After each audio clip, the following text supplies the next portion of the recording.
My question is similar to the first one, actually, about Brexit as a fait accompli.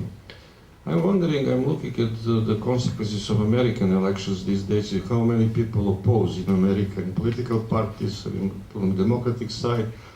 You heard that up to date and still counting, 50 members of Congress will not come to the Trump inauguration on Friday because they consider elections illegitimate and for many reasons, and practically deny the results of American elections. How it come in Britain so with very close election results, for the reasons which colleague explained, to some extent, and I've been considered impacted with many current events and developments, that nobody reacted and take it, as Theresa May said, Brexit is Brexit, go on, it's finished. Why, for example, somebody in political scene did not raise the questions of new elections, in which that question can become, of Britain's status in the EU. Is that because of the Labour Party? Is that dead man walking party, as Richard Wiman said, or some other reasons? Can Richard or Sir Michael comment on that, please? If I give Richard first bite at that. Maybe to say something about whether there's any shift in sentiment in the UK first. I mean, all of the work that's been done since the vote in June suggests that there's no buyer's regret. The polling, there's been no substantive shift in polling in terms of the attitudes of those who voted to leave, and whether, as things get more difficult economically, people's views will shift. We'll have to wait and see.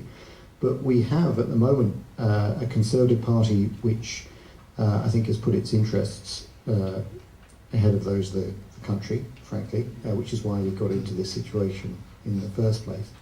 And it's remarkable, despite the fact that over 40% of Tory MPs were in favour of remaining, that they have demonstrated a remarkable discipline in terms of following the Prime Minister since the result, in being converted or agnostic Brexiteers. But if you look at the Labour Party now lives in fear of a general election because it will disappear as a significant electoral force, squeezed between, on the one hand,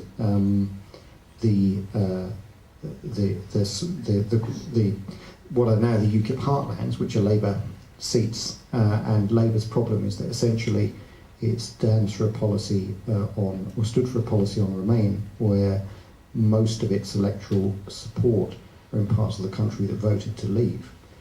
So it's got to work out that particular conundrum for itself, and with the current leadership of the Labour Party, I think that that seems to be impossible for it to get its head around. And if you perhaps take some solace in what might happen to sort of third-party politics, the Liberal Democrats, then if you look at polling again, I mean their opinion polling, certainly polling on the leadership, means that they've moved a bit, but they haven't moved anything like what would be necessary to make a breakthrough. So the sort of 48% that voted to remain in the EU are not sort of gravitating towards one political party, or not being persuaded to gravitate towards one political party. And I think a lot of people are frankly sort of waiting and seeing how Brexit might unfold. But I can't imagine any scenario in which we would have a general election now in advance of the government having moved quite a long way down the road in negotiation. And I think what's much more likely is that we'll have a general election after the government has reached the agreement or failed to reach an agreement with the EU, and then that will be used to legitimise the decision to leave. So I think the sort of domestic political situation locks the UK into where it currently finds itself. And the British suffer from a particularly masochistic streak, which was demonstrated during the Thatcher period, which means they're willing to tolerate an awful lot of pain before they'll vote a government out, if the government continues to persuade them that this is the right course of action and the pain will result in some gain further down the line. So I think that we are unlikely to see any real shift in the sort of political climate that would give people who want to remain any cause for optimism, frankly.